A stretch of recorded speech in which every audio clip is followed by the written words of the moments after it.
How could an innocent man receive the death penalty? Well, it actually happened to 3 men who spent a combined 26 years on Alabama's death row.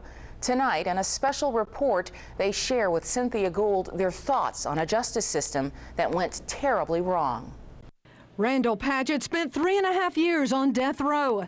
Gary Drinkard 5 years, and James Cochran 18 years. And being on death row is like being on a different planet.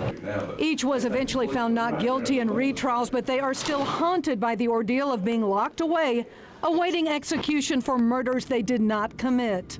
The feeling is it's incredible. You're in dreamland. I mean, you have to distance yourself because the reality is too hard to face. One man hung himself with a fan cord because the doctor wouldn't do anything for the back pain. Remembering the day they were cleared and freed, overwhelming. I got a letter, got you going home.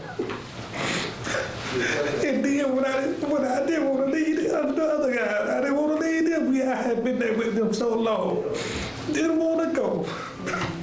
They said, come on, you got to go, you got to go. Birmingham defense attorney Richard Jaffe represented all 3 in their retrials, convinced there was a miscarriage of justice. Mr. Drinkard wrote me a half a dozen letters until I was convinced he was innocent and had to investigate it. Jaffe says in capital cases, defendants face an uphill battle. When we walked in, we were presumed guilty. We had a lot to overcome.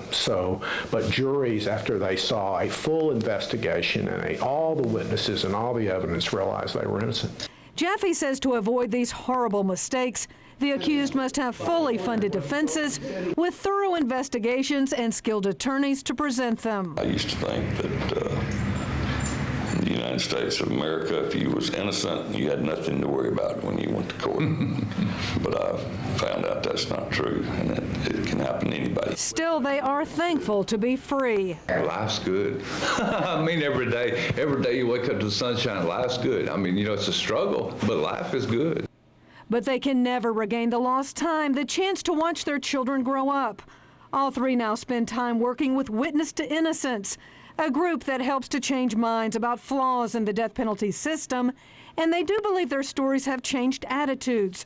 We know that innocent people get convicted. Jaffe says across the country, 143 death row inmates have been exonerated. He says it's time we take a close look at what is not working. Cynthia Gould, CBS 42 News. Attorney Richard Jaffe says they have a good idea who the real killers were in all 3 of these cases, and he says it is unlikely they will ever face charges.